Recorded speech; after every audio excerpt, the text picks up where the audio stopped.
and Associate Professor Yohanis binti Muhammad Yusuf, Deputy Director, Center of for Advancement and Continuing Education, University Kuala Lumpur, Malaysia, with the theme Consumer Behavior Change, New Strategic Consumer Satisfaction. For your information, there is only 5 itinerary or rundown. This is not the conference, therefore do not use the strict protocol. We will to enjoy and relax and fun learning with the song after the every speaker sharing. Therefore, orang Malaysia kata let enjoy please. Kalaupun sambil nak minum kopi, minum teh, boleh saja, no problem. We will to kongsi ilmu dengan happy and happiness. Okay, the first welcoming speak from me is the ASEAN Lecturer Community's chairman. And the second, there is a short video about ASEAN Lecturer Community. I know Prof. Endang and then Dr. Yohanis, you know what before about this video, but I think this is the another the different student from Prof. Endang. Therefore, we will to share the ASEAN Lecturer Community video only 3 minutes. And the third, the sharing first from the speaker. Like I inform you before, kita kena lihat abjad nama. Jadi Ibu Endang I lagi awal daripada Yohanis Y. Jadi Prof. Endang will be to share first. After that, we go to refreshing song.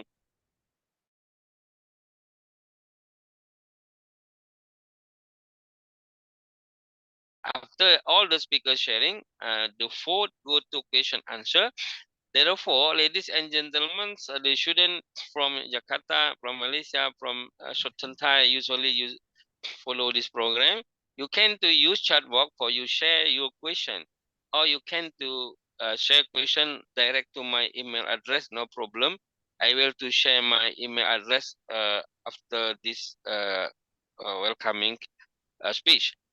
Okay, and last is closing remark. Okay, ladies and gentlemen, we will start this event with the pray first. Mari kita mulai dengan berdoa dahulu menurut keyakinan masing-masing.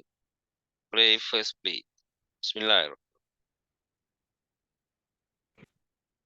Orang Malaysia bilang jemput tu invite atau mengundang. Prof. Endang is the first speaker for sharing. Indah Gumilang, are you ready to share the screen for Prof. Endang will be to presentation, right? Ibu Endang, silakan. Perlu di unmute dulu, suaranya belum dengar lagi. Oke. Terima kasih. Assalamualaikum warahmatullahi wabarakatuh. Salam. Yang saya hormati Bapak Prof. Reza dan Ibu Yohanes, serta para mahasiswa Magister Manajemen ESA Unggul. Ada 2 kelas yang saya undang, semoga semua sudah hadir. Tadi saya lihat, tolong nanti difotokan agar Ibu punya ini ya, punya foto seminar ini. Ya.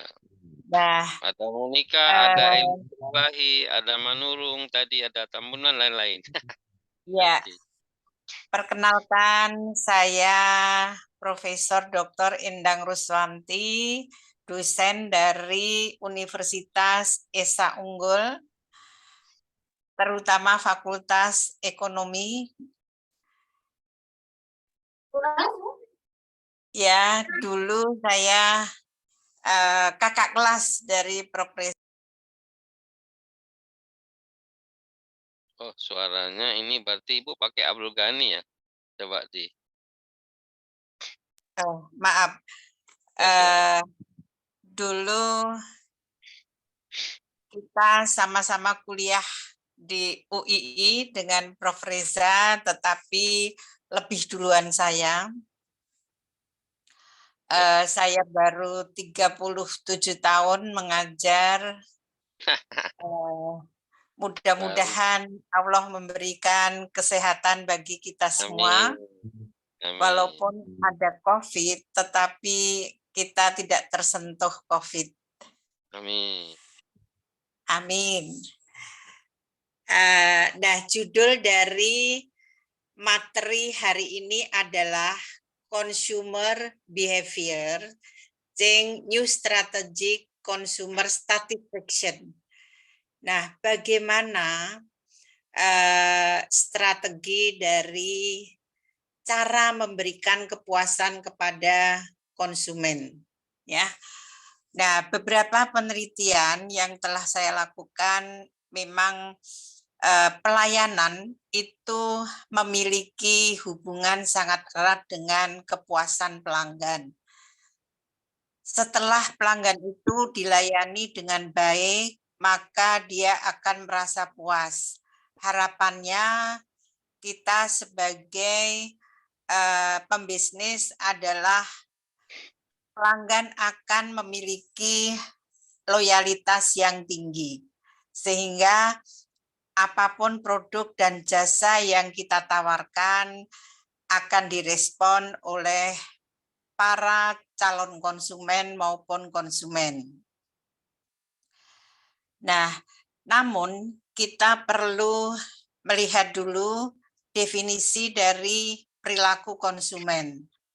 Perilaku konsumen adalah tindakan yang langsung terlibat dalam mendapatkan produk atau jasa, mengkonsumsi produk atau jasa, dan membuang produk atau jasa jika kita sudah tidak inginkan.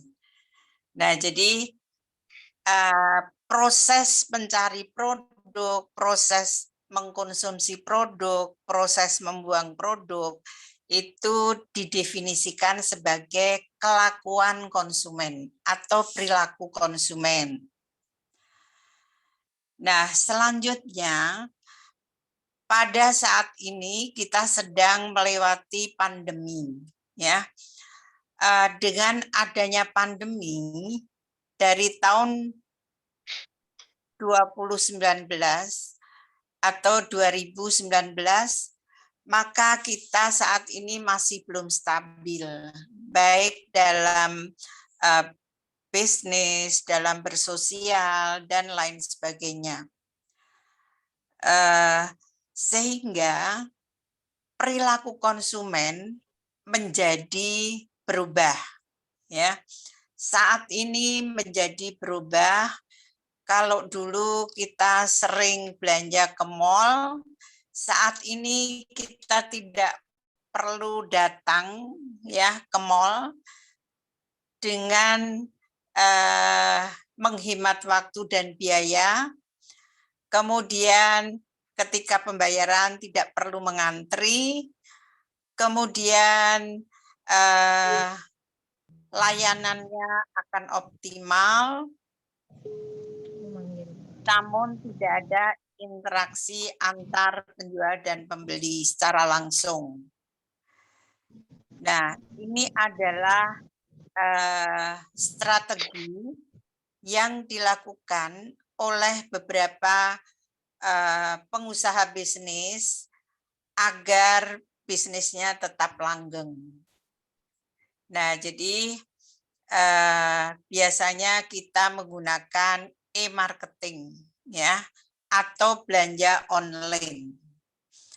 Nah, sejak dampak COVID-19, bisnis yang booming itu seperti asuransi, e-commerce, networking bisnis atau MLM, kemudian online shopping, ya, webinar, kemudian Netflix, home entertainment, telekomunikasi, kemudian remote working, dan online transportation. Nah, tetapi ada juga bisnis yang terpuruk. Contohnya perhotelan. Karena tidak banyak turis yang datang ke setiap negara, maka hotel menjadi sepi. Kemarin saya riset di Jogja itu, hotel itu penginapan ada yang sehari itu hanya 20.000, ya. Jadi kalau di satu kamar itu ada 3 tempat tidur, maka satu kamar itu hanya 60.000. Subhanallah ya, kalau kita lihat hotel-hotel di Jakarta itu mahal-mahal ya. Di Jogja masih ada yang murah. Kemudian bisnis bioskop, bisnis traveling, ya. Kemudian belanja ke mall. Kemudian hiburan. Makanya hiburan di Indonesia ini agak melemah karena para artis itu kurang mendapatkan kesibukannya. Kemudian persewaan kantor, restoran. Nah, restoran itu juga tidak banyak dikunjungi oleh para customer. Monggo ada pertanyaan, silahkan. Pertanyaan nanti selepas semua speaker aja Bu, karena kita di beberapa sudah masuk di email saya, nanti ditanya selepas kedua-dua speaker telah selesai. Oke. Terima kasih, saya lanjutkan. Nah, kita akan melihat transportasi load bisnis ya. Misalnya yang pertama itu melihat perkembangan, memonitor COVID. Yang kedua mempelajari karakteristik new normal. Yang ketiga melakukan analisis SWOT ya.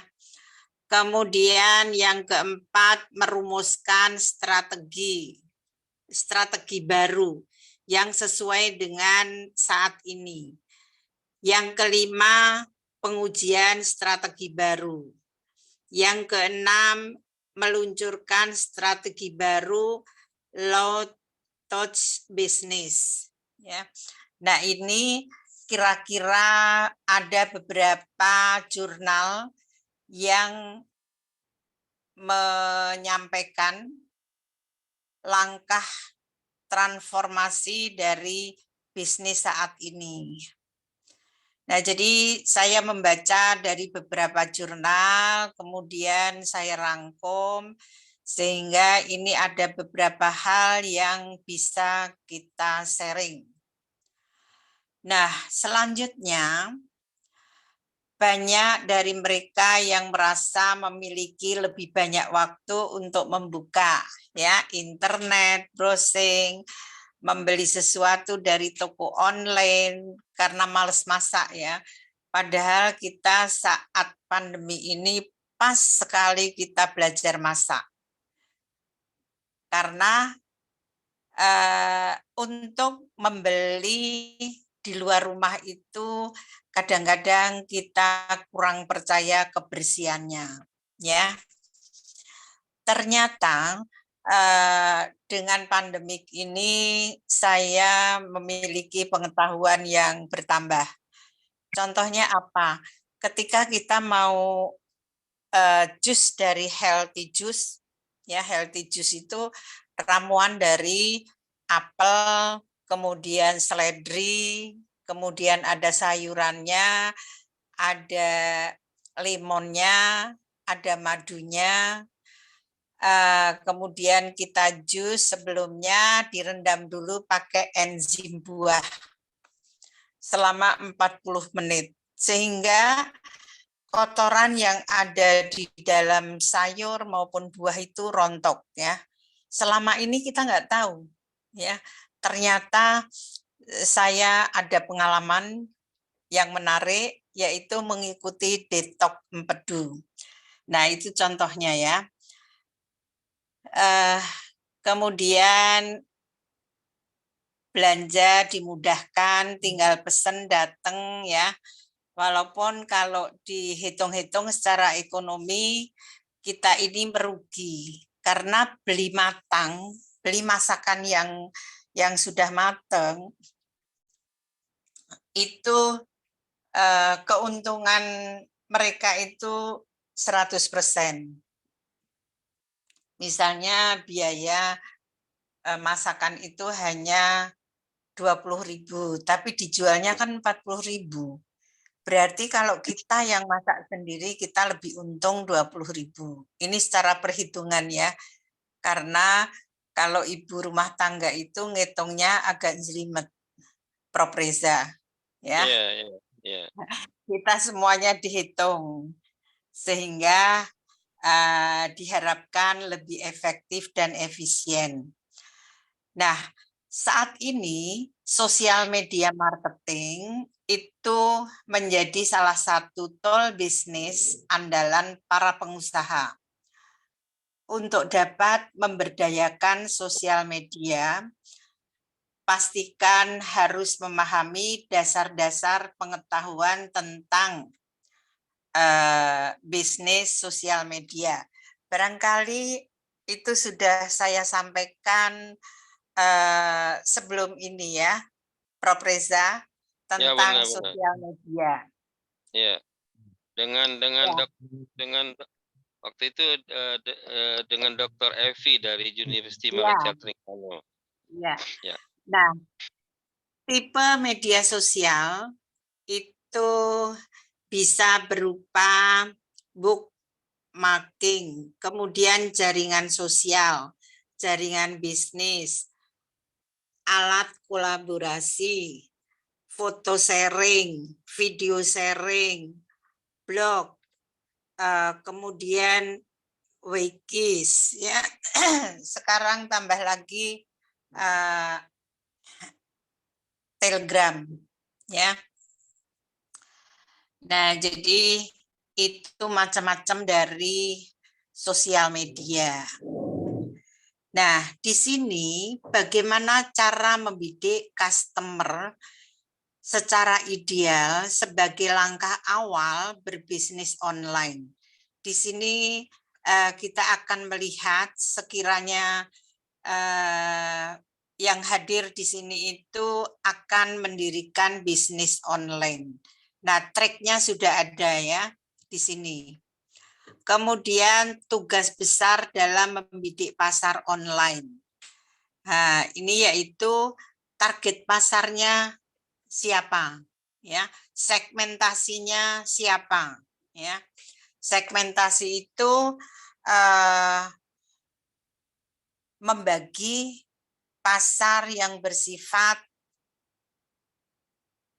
heterogen ke dalam bentuk pasar yang bersifat homogen.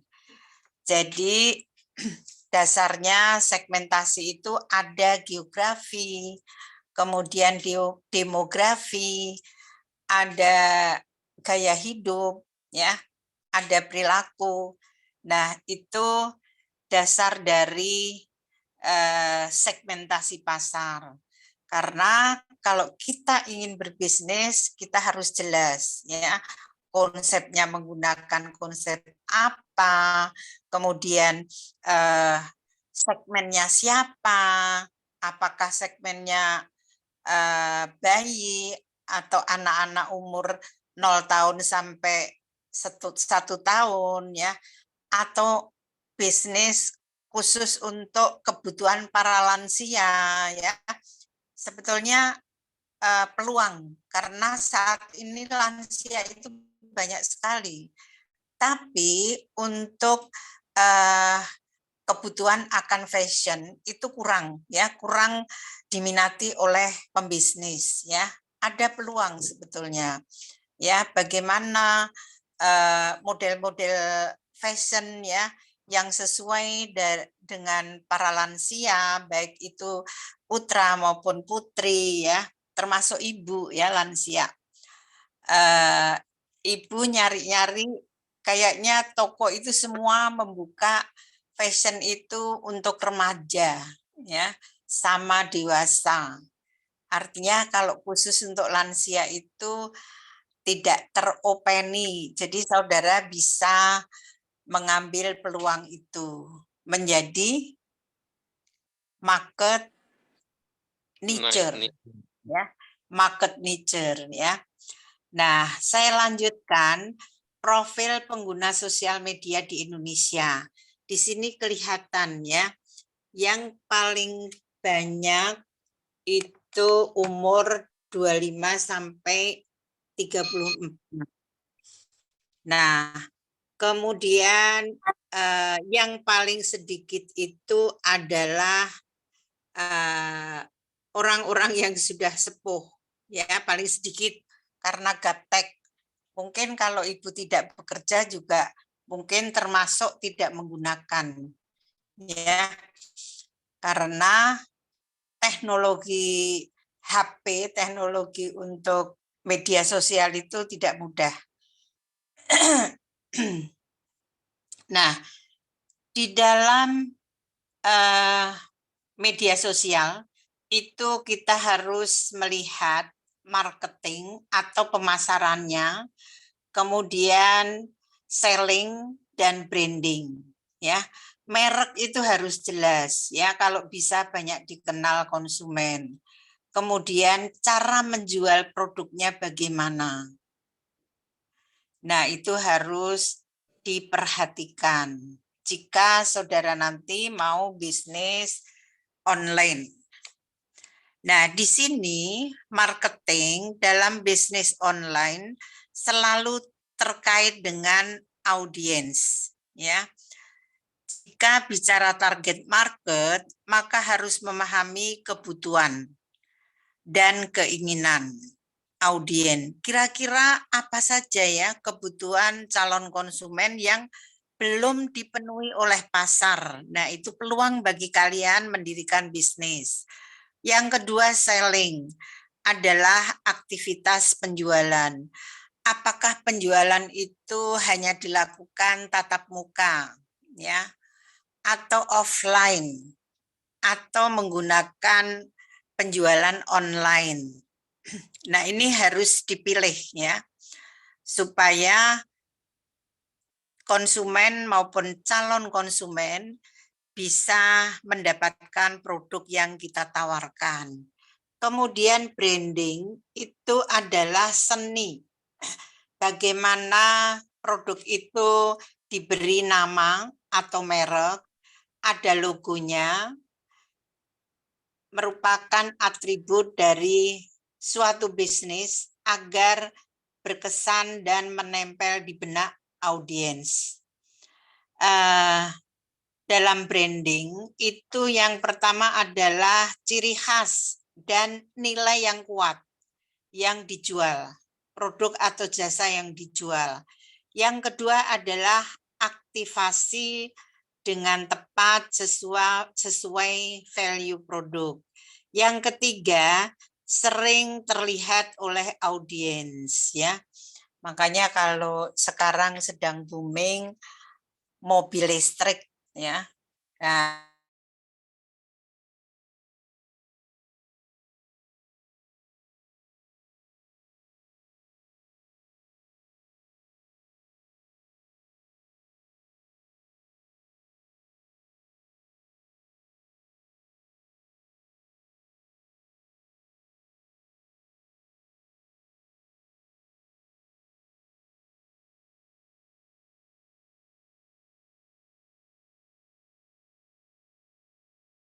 saya butuhnya produk fashion untuk lansia. Belum ada kan?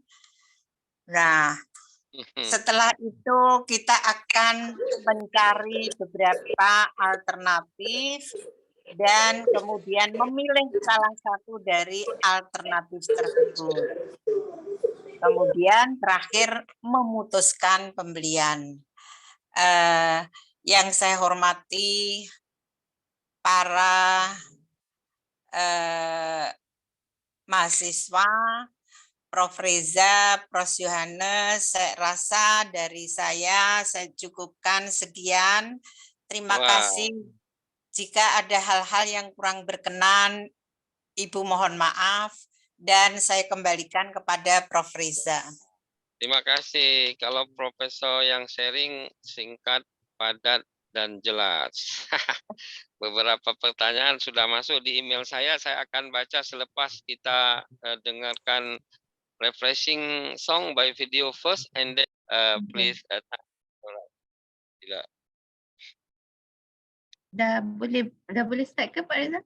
Yes, you are the second speaker right now. Alright. Time is yours. Okay. Assalamualaikum. Good Okay. morning. Very clear, very clear. Boleh very nampak clear. ke? Alright. Macam ni dia habis campaign kok guna mic ni. Campaign Peru 15. Okay. Okay. First of all, thank you so much for inviting me again, Pak Reza, and the rest of the organization committee. I'm Yohanis from University Kuala Lumpur. Dan seperti yang Pak Reza telah terangkan sedikit tentang NKL, Pak Reza punya pengetahuan tentang NKL memang sentiasa mengagumkan.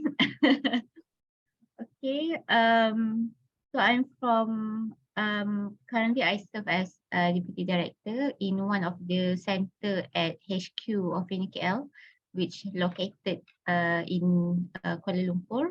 But at the same time, saya juga merupakan pensyarah dalam bidang chemical engineering di one of the campus lah, which is in Melaka.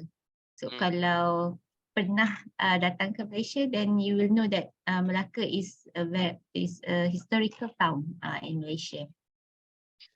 Alright. So these are the outlines for presentation hari ini. Saya percaya apa yang Profesor tadi telah terangkan ada sedikit telah disentuhlah juga topik yang saya nak sentuh. And it is a very interesting sharing by Prof. Endang sebentar tadi. Mungkin ada sedikit tambahan daripada slide saya. Okay, so in general, consumer behavior is the study on how consumers make buying decision. Okay, so kita nak tahu what will influence the individuals and the organization in order to decide on purchasing products or certain brands. So one of the very important thing that will affect it is the marketing campaign. So marketing campaign ni yang akan biasanya memberi impact besar on the decision. Okay. However, besides the marketing campaign, of course there are a lot of other factors. And here saya highlightkan a few factors that might maksudnya memainkan peranan paling penting. First one is the psychological factor. So psychological factor ni is usually depending on their own perception. For example, their general view of life and based on the direct or indirect experience. And usually the attitudes and beliefs are quite impossible to change because this has been established throughout their life. So it's quite impossible to change. Okay, but in terms of the branding, for example, we talk about Apple. Okay, the perception is Apple is a modern and innovative company which create a superior products. So it justify why the price is premium. So that is why the perception about Apple is even the price is high, but because of the product, we know that it can offer very superior characters. So that is why people accept that. So perception is actually everything in branding. So once this perception has been established, it will become a reputation. So consumer will be, they are willing to buy and pay more for a brand that compared to the other competitors. So that is actually one of the psychological factor lah. So first, kalau nak membuat satu brand, we have to come with a good perception. How we want to come up with the perception will be depending on what kind of the things that we can offer from the product that we want to sell. Okay, the other factors is about the personal factors, which depending on our lifestyle, our profession and background of our life, and of course our age and culture. And the next factor is on the social factor. Okay, so the social factor is will be depending on the income, education level, social class. Okay, maybe kalau kita berada dalam social class yang agak tinggi, we have the macam keinginan untuk make the other people impressed. So that is social factor. Cultural factor will be depending on learning experience. Biasanya cultural factor ni yang will shape the basic value of the way we we purchase, we do the purchasing. And last but not least is the economic factor. So of course income memainkan peranan yang besar dalam kita membuat keputusan in purchasing. Okay, so marketing, how can marketing actually influence the behavior and the decision? So dalam marketing, kita actually boleh categorizekan three main different types of marketing. Okay, the first is when the advertisement play with the emotional response. For example, the more people react to your marketing campaign, the more they will talk about them. This is we can relate with bad marketing. Kalau tuan-tuan puan-puan pernah dengar about bad marketing, people tend to say that bad marketing is actually not bad, but it's actually a type of marketing lah. So bila kita bercakap tentang bad marketing ni, we as committee, we have the tendency to talk about certain products. Okay, so that actually the way the marketing can play with the emotional response. So that's how the bad marketing, what they call as bad marketing, can play their role. And eventually when people discuss about that brand, people will tend to buy the product. It's indirect. Okay. And the second one is the audience memories. Okay, this one they play the role if it is a brand that has been established long time ago. Okay, so if a product is tied to certain brands, thoughts, images, or music from your childhood, for example, so it will influence your feelings of brand loyalty. So I can relate with one of our main, if you know Petronas. Okay, Petronas used to have a very very thoughtful marketing way. So they will create advertisement that sangat menyedihkan. It give emotion to us. So contohnya setiap kali perayaan, hari raya, Petronas akan come out with marketing yang macam can relate with our childhood, can relate with our culture. So it's one that will touch our memories. And the last but not least is brand imaginary and messaging. So imagery and word association is a great way. I can give a simple advertisement in Malaysia that I think is very impactful based on the imagery and messaging is KFC. Okay, Kentucky Fried Chicken. They always come out with a good macam montage or image of the food itself, so they can attract people to buy to buy their new launch products. Okay. There is one example in Singapore, a partnership with Stella Ace. Stella Ace is one of the advertising company. McDonald's Singapore able to increase and boost their sale with out of home advertisement. So this partnership bring traditional OOH advertisement campaign to a new level. So they utilize a connected ecosystem, commute on the street, on the shop, mobile networks. So it means it touch everyone's, it reached to everyone. The advertisement reached to everyone, and coordinate of hundreds of digital screen across the train station, bus station, which I believe they use a good image to attract people to become hungry. You know, when people commute, balik dari kerja lapar. So they have the tendency to, oh, this is a good, this is a new product of McDonald's. So they will buy it. So this is one of the example of brand imagery and messaging.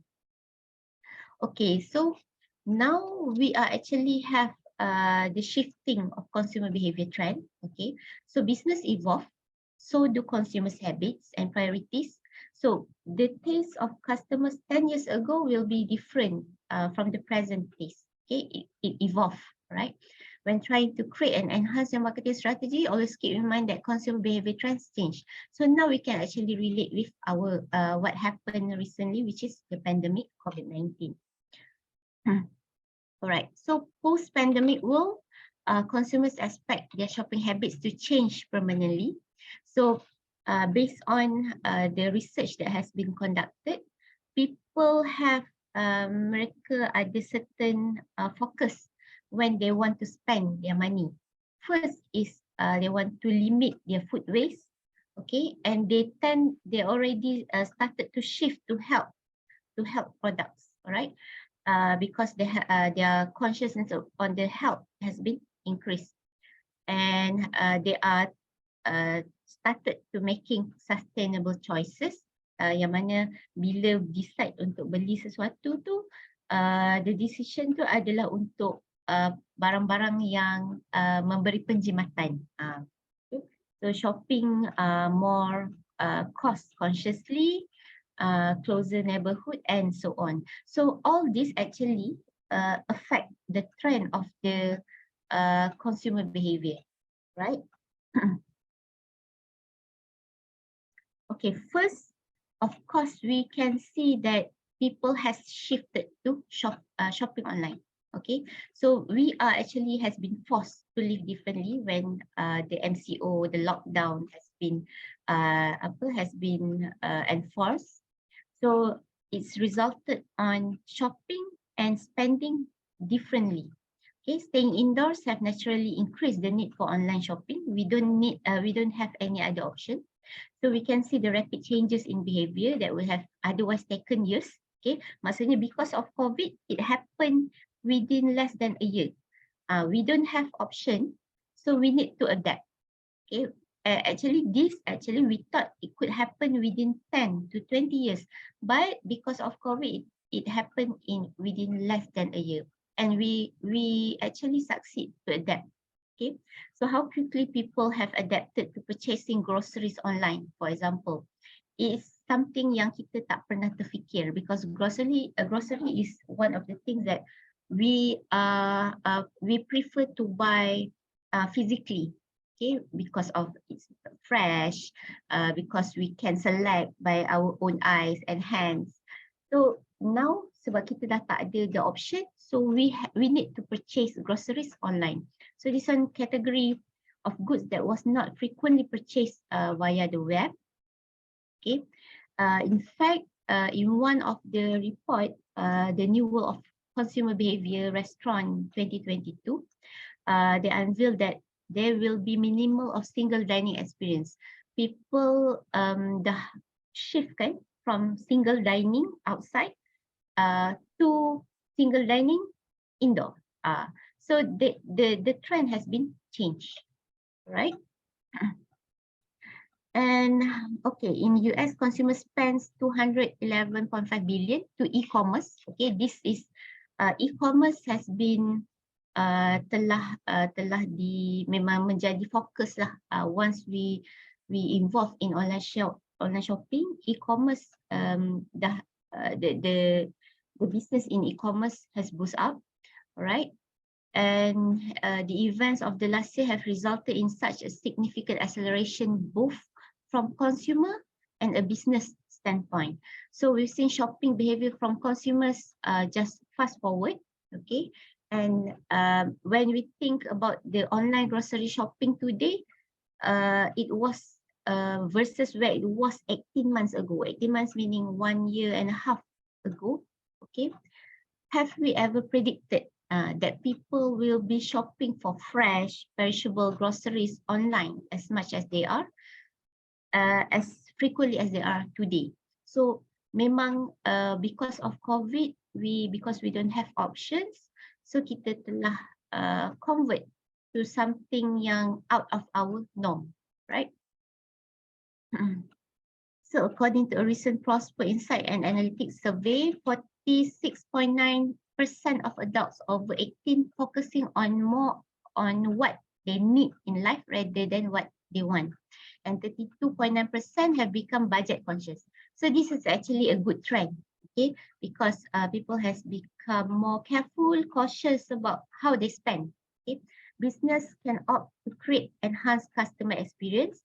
So this is where there are a lot of loyalty programs has been created because bila kita shift to online, the business owner can come with many programs to make sure that the customer will be loyal customers. Okay, so where customers can get rewards, incentive for the shopping. So this improvement can happen by completing the customer data and who haven't shared their information via loyalty programs, e-commerce, and newsletter can do so. Okay, so this is one of the way that business owner can do to ensure that they will sustain in this business. Okay. Okay, that is 5 minutes more. All right. Okay, so I think this is about the leisure time where people have changed. People has started to focus on how to how to spend their time compared to membeli something yang luxury. So for example, digital wellness. So people start to opt to stay at home, and when they want to deal with the increased stress and mental health awareness, what can they do? So they have new hobbies. Right. So this is a value-based purchasing, or of course, due to the factors of they have to be careful in spending. It's also about the major shift in towards e-commerce. I would like to highlight one thing, the other impacts of COVID. This is the last but not least lah. Okay, where elders are already familiar with online purchasing, maksudnya bukan yang muda-muda sahaja, even yang berumur pun sudah bermula untuk start online purchasing, and we start to leverage purchasing through micro loan. Now there are a lot of micro loan available, okay, for example through Touch and Go, e-wallet, Shopee. So these micro loans actually boleh membawa kepada a new problem that we might face, which is bankruptcy. So that's one of the things that we need to be careful when these things are enabled in the cashless apps. So you need to think twice before you decide to involve in this micro loans, because when loan mudah untuk diperoleh, bankruptcy rate may also increase, right? Okay. Okay, so as a conclusion, so pandemic has definitely changed consumers' behaviors, priorities, purchasing habits, which directly led to changes in the business world. Okay, so the virus is actually reshaping the consumer's goods, okay, in real time and accelerate the long-term underlying trend. So new habits form now will endure beyond this crisis. So we hope that bila ada krisis yang baru, we are actually already prepared. All right. So thank you so much for your time. Okay. Very good time management. Thank you. Okay. Ibu, Prof Endang, we will go to question answer. Kita pergi terus ke pertanyaan. Saya mau baca pertanyaan kepada Prof Endang dan Dr. Yohanis. You can to short turn first your point. Okay. Alright.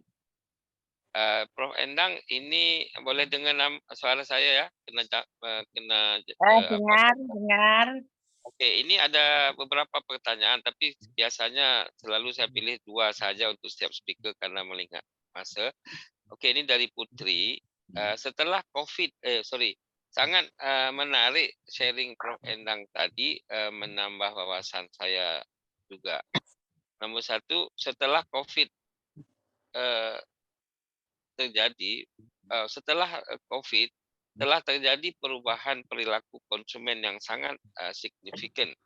Di antaranya soal higienitas dan pelayanan. selama ini umum dipahami strategi 4P dan 7P itu yang populer. Dari 4P dan 7P tersebut, P yang mana perlu diupdate agar konsumer lebih memilih produk yang atau jasa yang kita tawarkan setelah COVID ini. Oke, itu satu. Kemudian yang dua dari Della, sebagaimana kita pahami bahwa kepuasan konsumen bukan final goal, sebab semua company berusaha untuk membuat konsumen puas. The end of goal marketing adalah untuk mencapai consumer loyalty. Jadi bagaimana strategi baru untuk membuat konsumer loyal kepada produk dan jasa kita? Oke, itu dua pertanyaannya. Kemudian kepada Dr. Yohanis, ini dari Ihsan, very interesting sharing Dr. Yohanis and good PowerPoint presentation. Okay. I am interested about cultural factor regard consumer behavior. In Indonesia, if you targeting of consumers, especially Java Island, you must carefully because Javanese ethnic are different. I mean different tastes, especially about meal or food. Example, Central Java, more like food a few sweet than East Java. But in Central Java, there are segmented different city. Example, Semarang city is capital city of Central Java. The citizen, unlike sweet than Solo as another city in Central Java. What the especially in Malaysia citizen consumer behavior, especially food product taste. Itu dia. Jadi unik lah ni. Nombor dua, many mall in Jakarta, I don't know in Kuala Lumpur, this right now is a decline. There is, I think, because the change of consumer behavior after post-COVID. What you advise for the owner of mall to become to become the flop of this business for the future? Itu dia pertanyaan masing-masing. Kena jawab dulu Prof. Endang dalam 5-6 minit dua pertanyaan. Sila. Terima kasih Prof. Reza. Saya akan menjawab dua pertanyaan. Yang pertama adalah 7P tadi ya. Sebelum 7P itu ada 4P. 4P kan ada produk, ada price, ada place, ada promotion. Kemudian sekarang menjadi 7 itu ada people, ada proses, dan fisik. Nah, kalau saya ditanya secara individu, jika saya sebagai pembisnis, yang saya utamakan adalah produk. Nah, produk yang diutamakan adalah yang berkualitas dengan harga yang lebih murah dari pesaing. Kemudian banyak macamnya ya. Jadi kalau kita jual bedak misalnya kan, bedak kan ada macamnya, ada orang yang kulit putih khusus dibuat, ada yang sawo mateng, ada yang khusus negro. Nah, berarti kita harus buat 3 macam. Nah, jadi semua konsumen akan terpenuhi kebutuhannya. Setelah produk, yang kedua adalah mempromosikan. Karena ketika kita punya produk tetapi tidak dikenal oleh konsumen, maka produk itu tidak ada nilainya, ya. Nah, kemudian yang lain boleh harga tadi lebih murah, kemudian ada distributornya, kemudian bagaimana proses pembeliannya, ya, kemudian fisiknya dan people, ya. Nah, itu itu sudah sebagai teori, ya. Diciptakan tadinya hanya 4P menjadi 7P. Nah, tapi sebetulnya semua punya keterkaitan, tidak bisa lepas ya, antara produk dengan harga itu tidak lepas. Kemudian harga dengan promosi tidak lepas. Jadi semuanya penting ya. Tapi kalau saya ditanya yang dominan mana? Ya produk itu sendiri yang akan kita tawarkan. Jadi produknya kalau saya utamakan adalah produk yang berkualitas. Sehingga saya sebagai pembisnis menggunakan konsep produk, yaitu orientasi manajemen yang mengandung asumsi bahwa konsumen akan membeli produk-produk yang berkualitas dengan harga tertentu. Yes. Jadi setiap pembisnis harus memiliki konsep. Boleh memiliki 2 konsep, tidak hanya perkawinan aja yang punya konsep, ya Prof. Ya, betul. Jadi ada konsep produk, konsep produksi, konsep penjualan. Kalau kita pembisnis ingin mengumpulkan uang kas, ya mungkin kita menggunakan konsep penjualan. Kemudian kalau kita ingin para konsumen lebih sehat ketika belanja produk-produk kita, maka kita akan menggunakan konsep social marketing. Oke, nomor 2. Nah, nomor 2 yaitu Consumer loyalty. faktor penentu loyalitas. Jadi Serqual itu pertama dikembangkan oleh Parasurahman et al. Tahun 86 ya. Jadi kalau mahasiswa mau menguji tentang kualitas pelayanan, kemudian kepuasan pelanggan dan loyalty, maka disarankan menggunakan Parasurahman et al. Nah, jadi faktor penentu loyalitas itu adalah satisfaction, kemudian emotional bonding, trust, choice reduction and habit, dan history. Jadi kepuasan itu penting. Kalau orang puas, maka dia akan membeli lagi, membeli lagi, membeli lagi. Kemudian ikatan emosi, ya. Biasanya perusahaan membuat organisasi apa namanya ya, penyuka dari produk yang kita jual. Misalnya kita membeli produk Honda motor ya, maka ada tur motor dari Lampung ke Jakarta. Oke, ya terus yang tidak kalah pentingnya adalah kepercayaan. Jadi pelanggan itu harus percaya bahwa produk ini adalah produk yang akan memberikan kepuasan bagi kita sebagai konsumen. History, pengalaman ya, history itu pengalaman.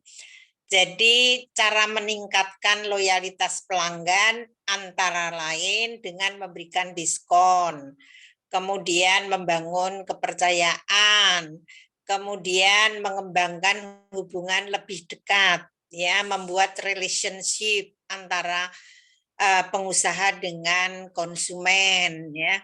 Kemudian memberikan pelayanan melebihi ekspektasi. Misalnya kita ke restoran, ekspektasinya adalah restoran organik ya. Ekspektasinya pasti makanannya sehat, kemudian harganya sesuai, kita membeli nasi rames. Ternyata ada hadiah untuk jus organik. Nah, itu pelayanan yang jauh melebihi ekspektasi pelanggan. Kemudian jadikan seorang yang ahli. Kemudian memberikan customer service yang solutif ya, solusi. kemudian mendengarkan feedback dari pelanggan, kemudian meningkatkan kualitas produk.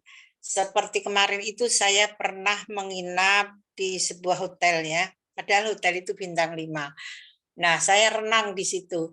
Tetapi tempat ganti pakaian renang itu kayaknya tidak tersentuh dengan kebersihan. Saya bilang sama pengelolanya, Mbok tolong itu bagian untuk mandi, untuk ganti baju itu dibersihkan, tidak seperti itu. Kayaknya kok bintang 5 kok seperti itu. Nah, contohnya itu ya. Physical evidence. Iya. Yang ke-9, menciptakan inovasi produk. Jadi kalau kita jualan itu misalnya 3 tahun sekali harus mengeluarkan produk baru ya. Kalau produknya itu saja, sedangkan perusahaan lain pesaing itu sudah menciptakan produk, kita akan ditinggalkan. Contohnya Indomie, rasa rendang, rasa soto, ya, rasa mie Aceh, tapi yang belum ada rasa gado-gado dan rasa gudeg. Nah, itu yang saya lihat rasa ya. rindu juga belum ada, Prof. Rasa rindu belum ada. Ya. Rasa ini sayur lodeh itu juga belum ada. Nah, yang ke-10 itu adalah menawarkan program loyalitas. Nah, rasa 10 cara sukses meningkatkan loyalitas seperti yang saya sebutkan di atas. Matur nuwun, terima kasih. Sama-sama. Kita dengarkan jawaban Dr. Yohanes atas 2 pertanyaan, 2 question for you. Macamnya mudah-mudahan you faham apa yang dia maksud nih. Kalau saya boleh repeat. Okay, untuk the first question, the cultural factor. Kalau di Malaysia, Malaysia pun sama juga. Kita ada makanan yang berbeza-beza di setiap tempat. Tapi we as Malaysian, we of course we have Chinese, Indians, but we also macam mana? Each of us akan suka the food. Even me, for example, saya suka juga makanan orang Chinese, orang India. Dan dari segi kawasan pun, for example, makanan di Kelantan lebih manis berbanding makanan di Negeri Sembilan lebih pedas. Tapi we together we cherish the difference. Kita akan suka juga. Saya suka juga makanan yang pedas walaupun saya kurang tahan pedas. Tapi kita di kedai-kedai biasanya it can all types of food can exist lah. So that is how we want to make sure that all culture tu macam kita cherish together. Semua kita akan suka. For the second question, I think how many more right now is cooling down. Apakah Kuala Lumpur mengalami yang sama? Macam mana ni behavior consumer sudah tak mau pergi kepada mall? Jadi apa yang kita buat? I think it's actually has become a global issue, but kita tak boleh avoid. We cannot kita tak boleh tidakkan bahawa a physical shop is still necessary. Cuma we need to have different types of how we want to approach our consumers, our customers.